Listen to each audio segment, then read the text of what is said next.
우리나라가 통과무역을 꿈꾸고 있는 거는 요 위에 있는 요 아저씨, 요 뚱뚱한 아저씨, 요 아저씨만 마음을 편안하게 먹게 되면은 북한도 잘 살 수 있고 우리도 잘 살 수 있어요.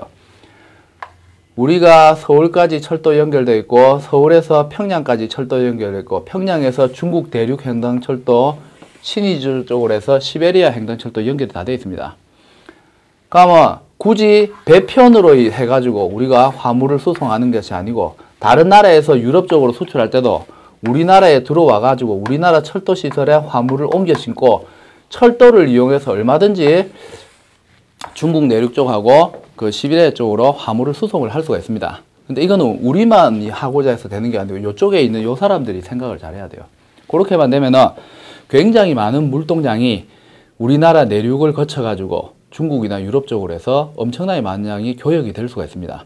실제로 이쪽 아시아 밑쪽으로 해가지고 그 운하를 거쳐 가지고 뒤쪽으로 해가지고 유럽 쪽으로 화물을 수송하는 것보다는 시간적으로도 굉장히 단축이 될 수 있고 비용적으로도 단축이 될 수가 있습니다. 그럼 우리는 우리의 철도를 빌려주고 그리고 선박에서 철도로 환적시켜주는 대가를 받고 무역을 할 수가 있는 겁니다. 요게 이제 통과무역이라고 볼 수 있죠. 우리가 꿈꾸고 있는 형태의 무역 중에 한 개죠. 그래서 현실적으로 이제 저게 실현이 된다면은 우리나라에서 부가가치 산업은 더욱더 많아질 가능성이 높습니다. 근데 아마 실현이 돼야 되겠죠.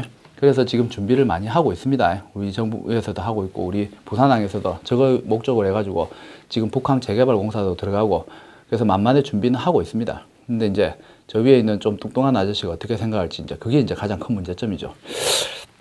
자, 요게 통과무역이라고 합니다. 통과무역. 그 다음에 그 밑에 보면 스위치 무역 있죠. 요즘은 많이 행해지는 건 아닙니다.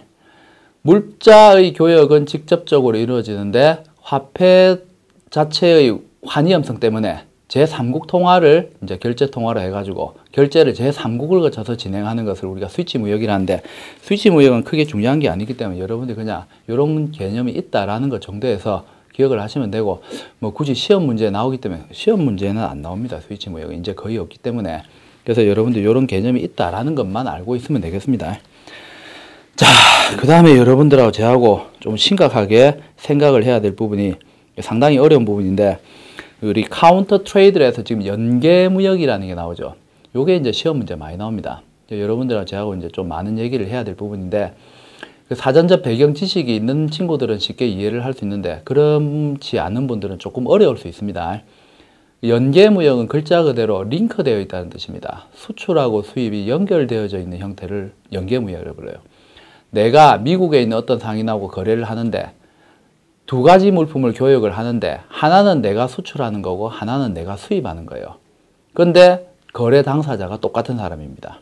결국 나는 수출도 하고 수입도 하는 형태고 저 사람도 수출도 하고 수입하는 형태이고 두 물품이 수출 수입되는 것이 당사자도 같고 당사자 간에 교역되는 게 반대 방향으로 일어나는 거래가 두 가지 이상 발생할 때 즉 수출하고 수입이 연결되어져 있는 것 이것을 우리가 연계무역이라고 얘기를 합니다. 자, 연계무역은 크게 우리가 여러분들이 교재에서 봐도 네 가지 형태로 볼 수가 있습니다. 그 제일 첫 번째 우리가 여러분들이 잘 알고 있는 거 일명 바터 시스템이라죠. 물물 교환이라는 게 있습니다. 요게 가장 일반적이에요. 그 다음에 구상무역이라는 게 있습니다. 그 다음에 대응구매라는 게 있어요. 그 다음에 산업협력이라는 게 있습니다. 일단은 네 가지 형태로 우리가 구별을 할 수 있는데 여러분들이 가장 신경 써서 봐야 될 것은 요겁니다. 구상무역이에요. 제일 복잡하고 제일 어렵습니다. 이해하기. 그래서 일단은 나머지 세 가지를 먼저 얘기하고 요거를 제일 마지막에 제가 얘기를 하겠습니다. 그리고 시험에 출제 비중이 높으니까 저는 별 표시 3개밖에 안 했지만 여러분들은 2억 5천만 개 하셔야 돼요. 아, 네, 커피 한 잔 먹고 올게요. 빨리 2억 5천만 개 하세요. 하셔야 돼요. 억수 중요해요. 노란색으로 끊고 표시를 다 해놓으시기 바랍니다. 물물교환은 굉장히 상식적인 내용이죠. 여러분들이 잘 알고 있고 실제 우리나라에서도 이러한 형태의 무역을 했었습니다.